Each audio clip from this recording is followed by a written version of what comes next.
We are about to begin a conversation with former President Donald Trump. We ask that the professionalism that we all bring to our newsrooms and workplaces every day is the same professionalism that is maintained in this arena. Please welcome to the stage ABC News senior congressional correspondent Rachel Scott.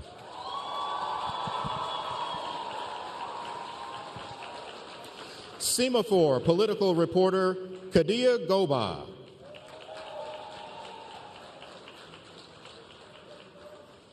And anchor of the Faulkner Focus and co-host of Outnumbered on Fox News, Harris Faulkner.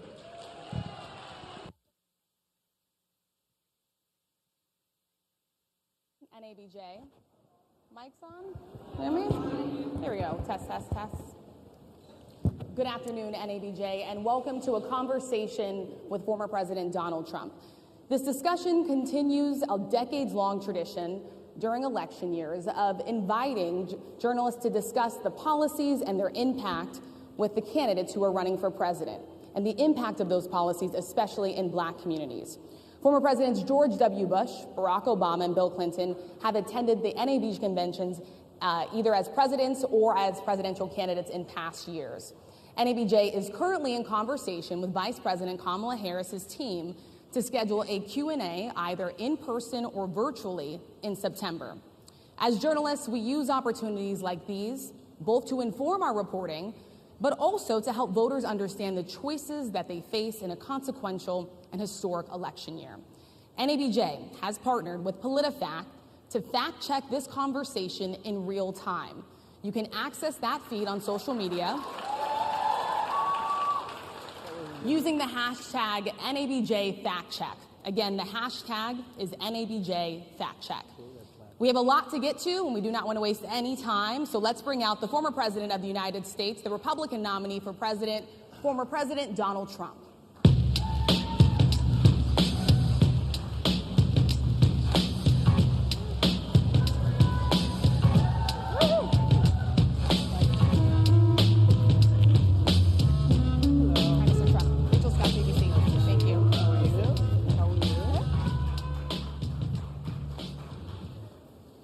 Mr. President, we so appreciate you giving us an hour of your time. I want to start by addressing the elephant in the room, sir. A lot of people did not think it was appropriate for you to be here today. You have pushed false claims about some of your rivals, from Nikki Haley to former President Barack Obama, saying that they were not born in the United States, which is not true. You have told 4 congresswomen of color who were American citizens to go back to where they came from. You have used words like animal and rabid to describe Black district attorneys. You've attacked Black journalists, calling them a loser, saying the questions that they ask are, quote, stupid and racist. You've had dinner with a white supremacist at your Mar-a-Lago resort. So my question, sir, now that you are asking Black supporters to vote for you, why should Black voters trust you after you have used language like that? Well, first of all, I don't think I've ever been asked a question so in such a horrible manner. First question. You don't even say, hello, how are you? Are you with ABC? Because I think they're a fake news network, a terrible network. And I think it's disgraceful that I came here in good spirit. I love the Black population of this country. I've done so much for the Black population of this country. Including employment, including opportunity zones with Senator Tim Scott of South Carolina, which is one of the greatest programs ever for Black workers and Black entrepreneurs. I've done so much, and, you know, and I say this, historically Black colleges and universities were out of money. They were stone cold broke, and I saved them, and I gave them long-term financing, and nobody else was doing it.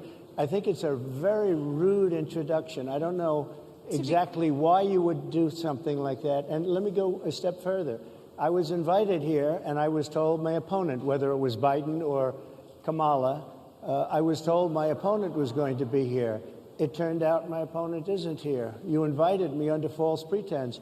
And then you said you can't do it with Zoom. Well, where's Zoom? She's going to do it with Zoom, and she's not coming. And then you were half an hour late, just so we understand. I have too much respect for you to be late.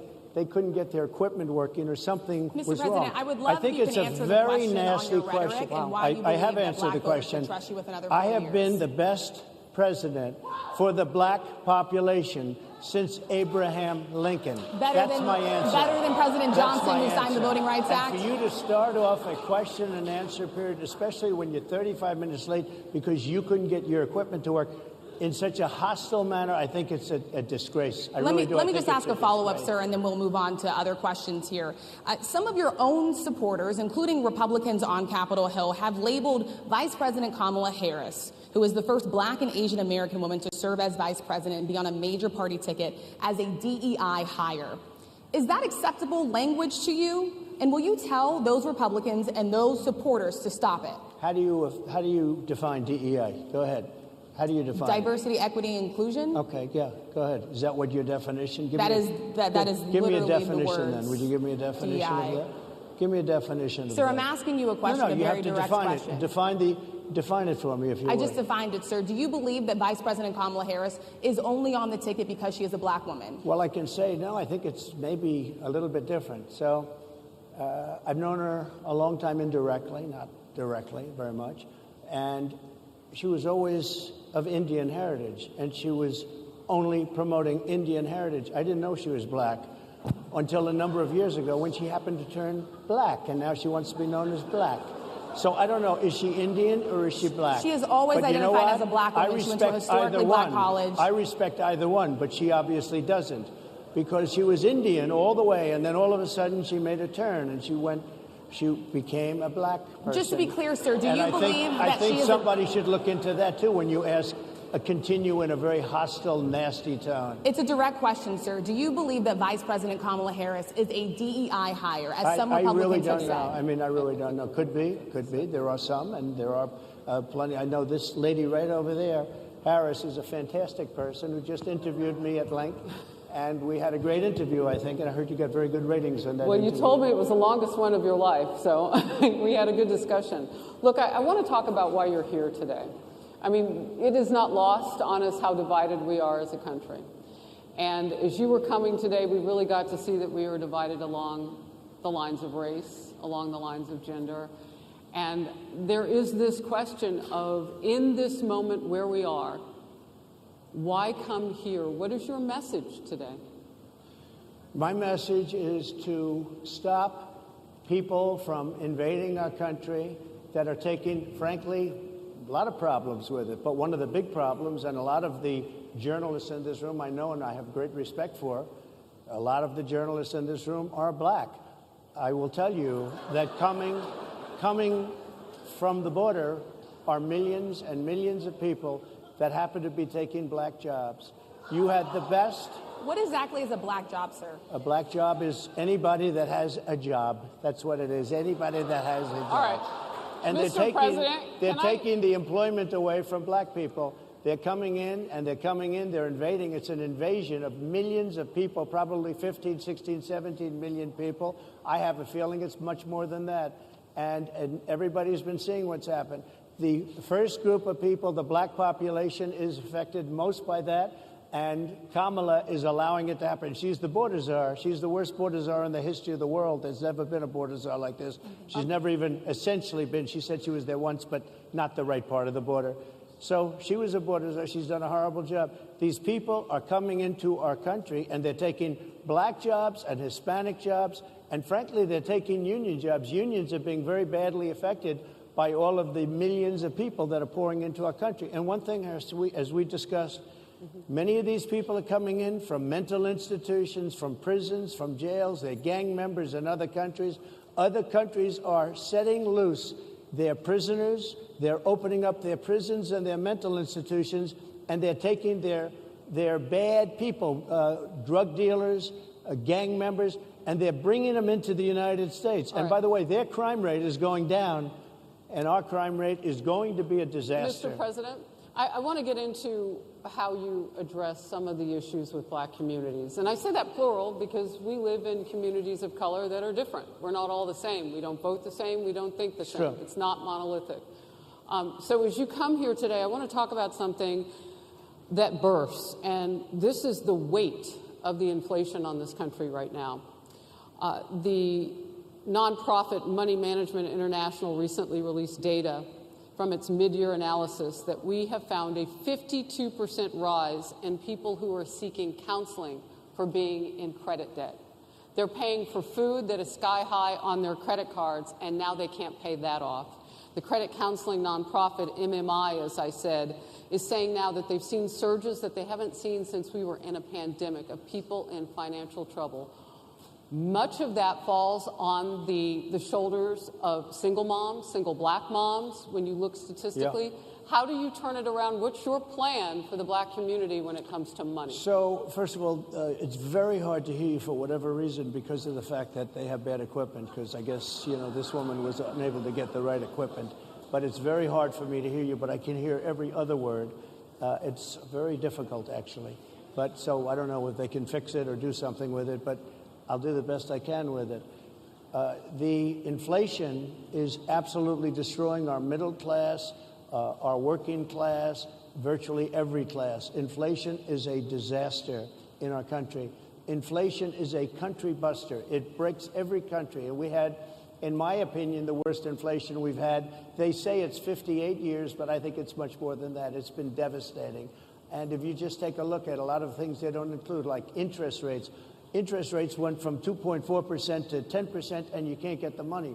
People can't buy houses. They no longer have the American dream. Young people, young black people, they don't have the American dream anymore. They can't buy a house. They can't borrow the money because of the cost of the money. They can't buy it because of the cost of housing, because of the cost to build it, because of inflation. Inflation is a disaster, and it's destroying our country, and it's destroying the black community probably as much or more. So what do you do? Than any. What's your plan? You know what we have to do? We have to bring down the cost of energy, and that's going to bring down the cost of inflation. This was all started with a bad energy policy by Joe Biden. By the way, just if I might, I was running against a man named Biden. You probably saw that. And he was losing very badly in the polls, and then he had a rather bad debate. I would say it was a bad debate. I would say it was one of the worst debates in history. And his poll numbers crashed. And instead of saying, let's keep going and maybe something happens the other way, they said, oh, we're going to replace him. Let's just replace him. That's like you're in a fight, a prize fighter's in a fight. He's not doing where you say, let's bring in another fighter. So our whole campaign was steered toward him, and now we have to steer toward him. But ultimately it's the same because they have bad policy. They have policies of open borders, unbelievable open borders, horrible energy policies. They want to get rid of as you say, gasoline in cars. They want to get rid of oil. They want to get rid of efficient heating. Mr. President. Environmentally, what they're doing is killing our country. They're absolutely destroying our country. But the inflation is the thing that's hurting the black worker, the black population, and every other population within our country. Inflation is the worst it's been, I think, in over 100 years. And they'll fact check it. They'll say it's only 58, whatever it may be. They don't add all the numbers. They don't add the really bad numbers, and you can check that too. But inflation, Harris, is absolutely destroying this country and the people in our country. Yes, Mr. President, can I ask you another question yes, that is also impacting black Americans? And that's very clear now. Good. I'm sorry? It's very clear. I hear you. Okay. So Sonia Massey, someone from Illinois, an unarmed black woman, was shot the other day in her home by a deputy sheriff. The deputy has since been charged with murder. You've said police would get immunity from prosecution if you win. Why should someone like that officer have immunity, in your opinion? Immunity? Immunity. I don't know the exact case, but I saw something, and it didn't look good to me. It didn't look good to me. Are you talking with the water, right? Yeah, well, police unions are not backing this person either. Okay. But again, why would... They're going to be charging the officer. I guess they're charging the officer. So why should he receive immunity? Well, he might not. I mean, it depends. It depends on what happens. I'm talking about people that are much different cases than that. We need people to protect ourselves. And By the way, in Chicago, as an example, a few weeks ago, July 4th weekend, they had 117 shootings and 17 deaths. Nobody wants that. Nobody wants that. We need to have our police officers have the respect and dignity back. In this particular case, I saw something that didn't look good to me. I didn't like it. I didn't like it at all. So can you get a little more specific back to the immunity question? Who would make those well, right now, for the most part, people are protected by their unions, by their police unions, or by their police departments. But I'm saying if I felt, or if a group of people would feel that somebody was being unfairly prosecuted because the person did a good job maybe with crime, or made a mistake, an innocent mistake. There's a big difference between being a bad person and making an innocent mistake. But if somebody made an innocent mistake, I would want to help that person. What would those exceptions be? What would determine an innocent mistake? You go after somebody, and it's a very close call, and it's very dangerous. And, you know, they have the policeman's life and woman is a very difficult thing, because sometimes you have less than a second to make a life and death decision, and sometimes very bad decisions are made. They're not made from an evil standpoint, but they're made from the standpoint of they made a mistake. So I want to follow up really quickly. I find it interesting because you do talk about reining in prosecutors, especially when it comes to prosecutors that are prosecuting you. Why doesn't that skepticism apply to law enforcement? Well, I've been prosecuted because I'm a political opponent of two people that have weaponized our justice system. I've been prosecuted. I just won the big case in Florida. Everyone said that was the biggest case. That was the most difficult case. And I just won it. Now, Biden has a similar case, except much worse. I was protected under the Presidential Records Act. Biden wasn't, because he wasn't president at the time. And he had 50 years worth of documents. And they ruled that he was incompetent, and therefore he shouldn't stand trial. And I said, isn't that something? He's incompetent and he can't stand trial, and yet he can be president. Isn't that nice? Mr. President, but they released him on the basis that he was incompetent. They said he had no memory, and he was a nice old guy, but he had no memory, and therefore we're not going to prosecute him. I won the case, and it got very little publicity. I didn't notice ABC doing any publicity on it, George. We cover you extensively, sir. I'd love to move over on to different topics. I didn't notice you do any publicity on it at all. I won the case, the biggest case. This is an attack on a political opponent. I have another one where I have a hostile judge. We have you for a limited time, sir. I'd love to move on to different topics. No, excuse me. You're the one that held me up for 35 minutes, just so you understand. If we can move on now to the state of the race, sir, I want to get back to the campaign. Senator J.D. Vance is your running mate.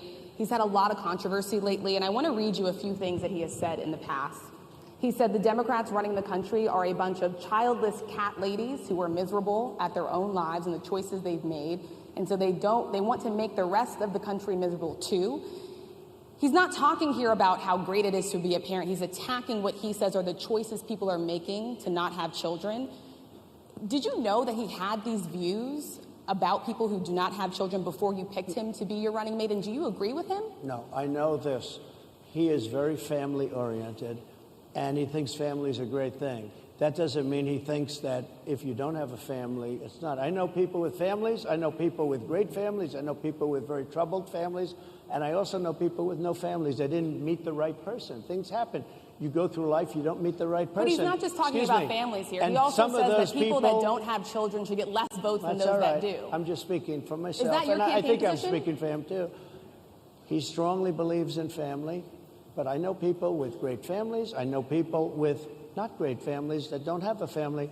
And the people without the family are far better. They're superior in many cases, okay? He's not saying they're not.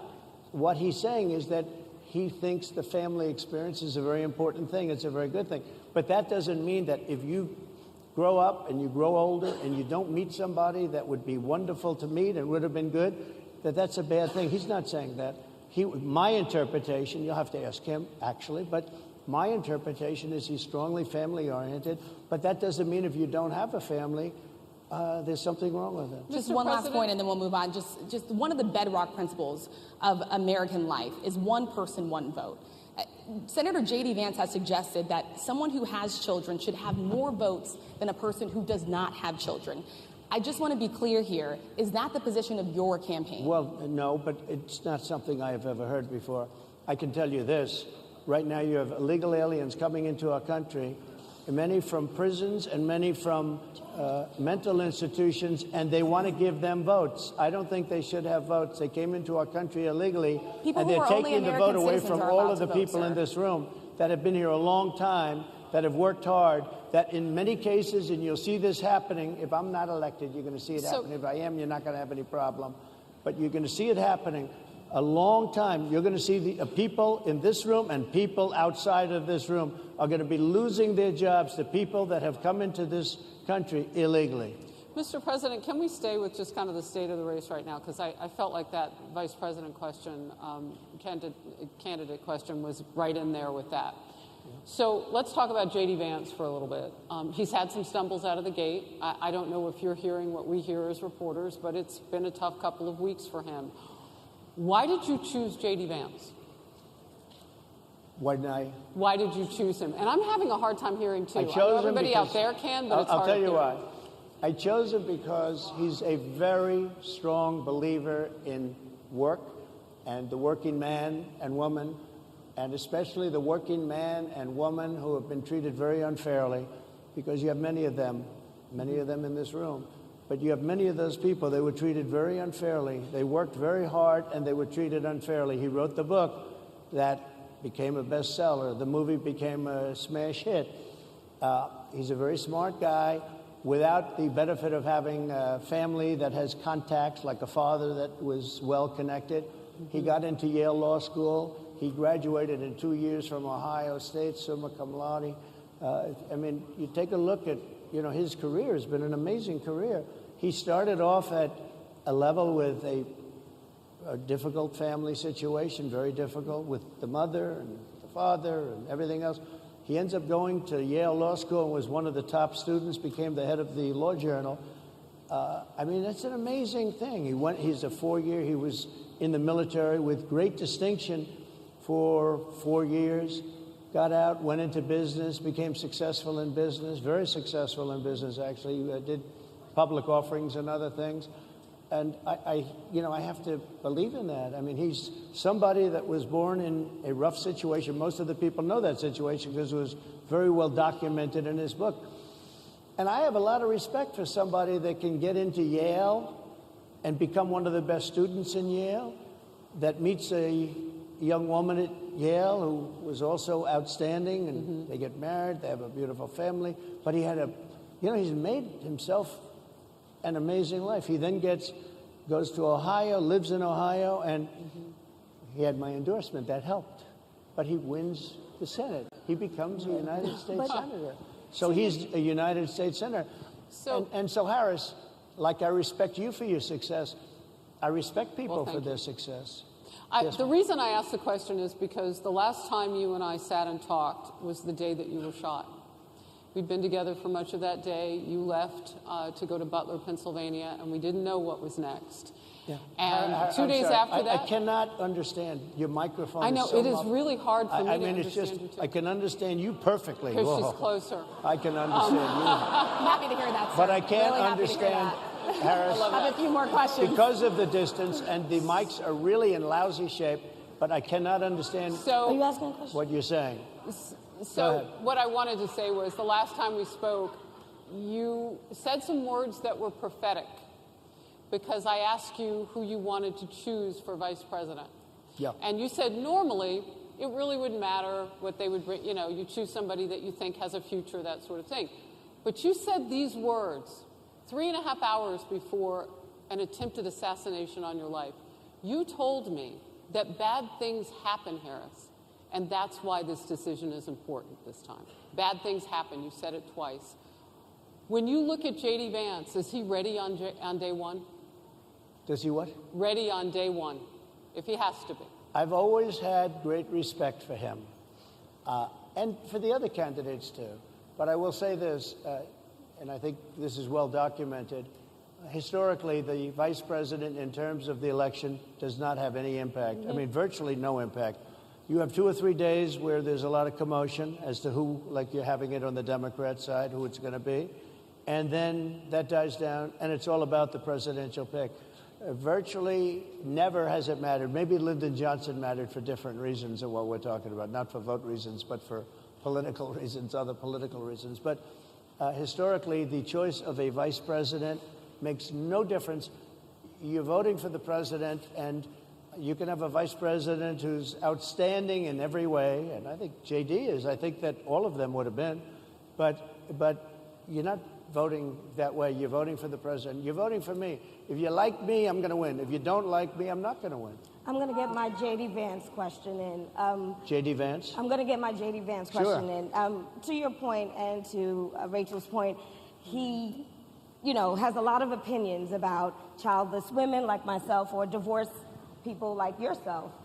Do you think, well, I mean, my point is here. But at least it was said in a friendly manner. My point is,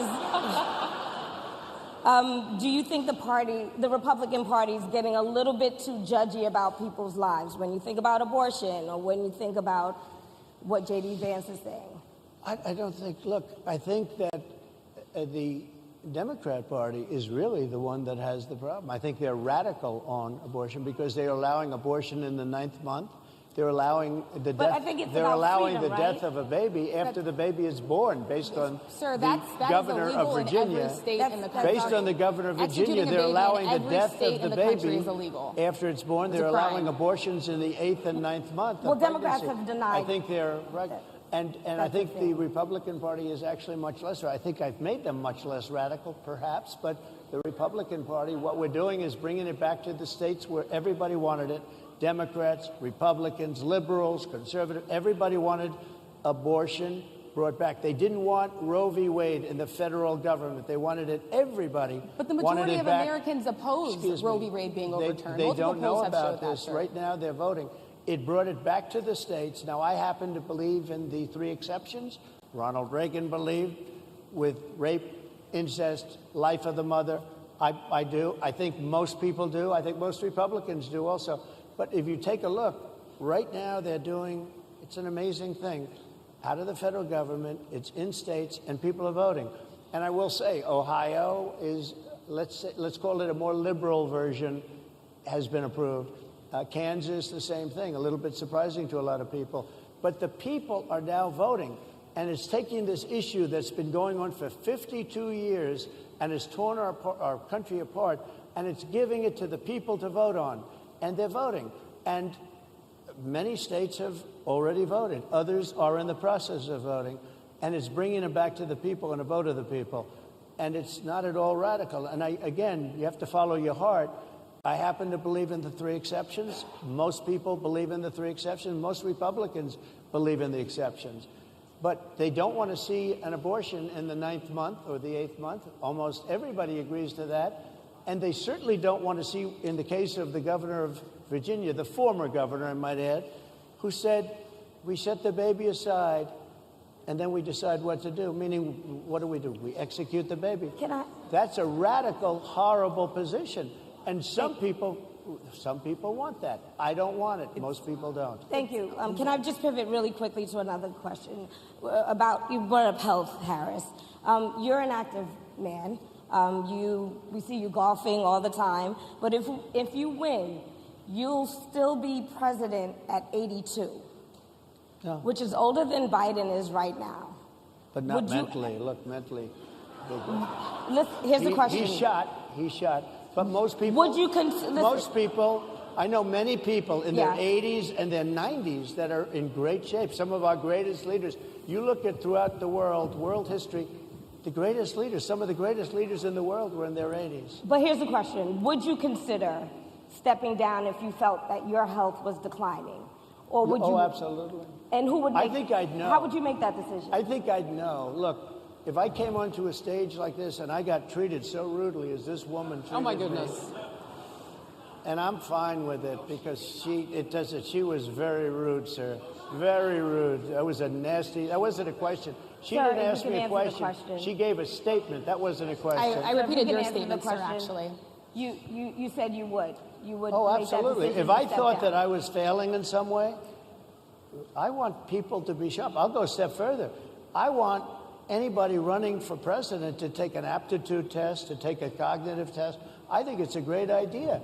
And I took 2 of them, and I aced them. Well, I took 2 of them. But let me ask you. Yeah. I would like to have people running for president, and I don't mean because they're 75 or 85.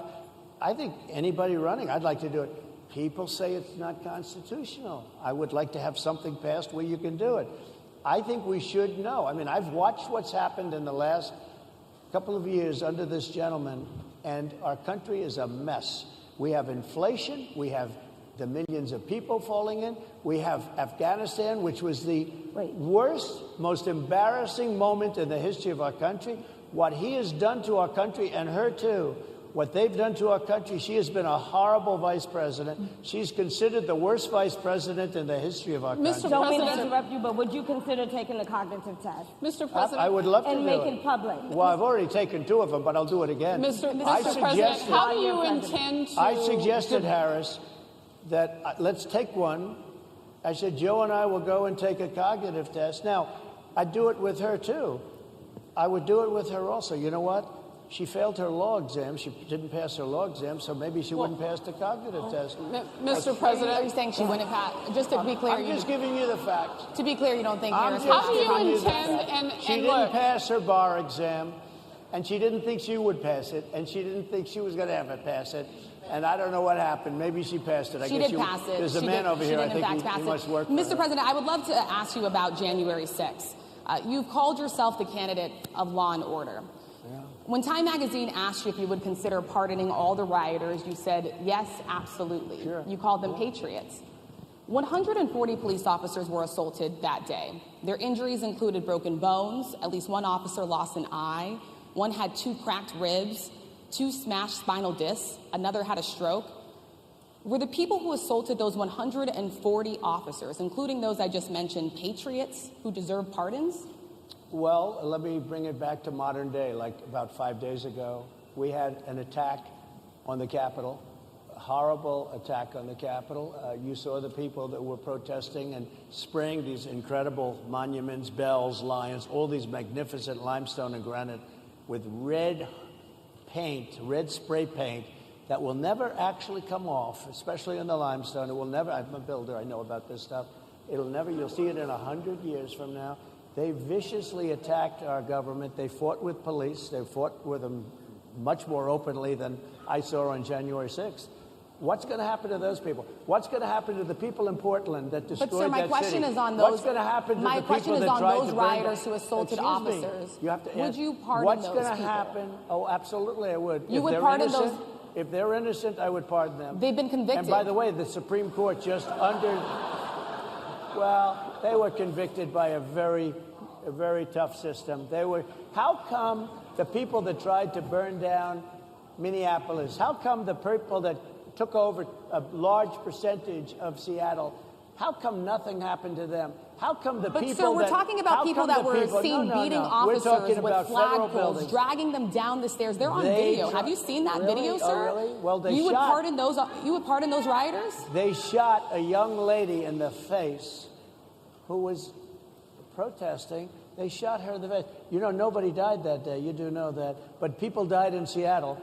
Nobody died, but people died in Minneapolis. You know people died in Minneapolis. And nothing happens, and nobody ever talks, and nothing happens to those people. But you went after the J6 people with a vengeance. And I'll tell you what about the cops that were, and I'm all for the police, as you know, but what about the police that are ushering everybody into the Capitol? Go in, go in, go in. What about that? Look, nothing is perfect in life, but you have people from Minneapolis. You have people just from 5 days ago in Washington, D.C. They were having fistfights and fighting with the police.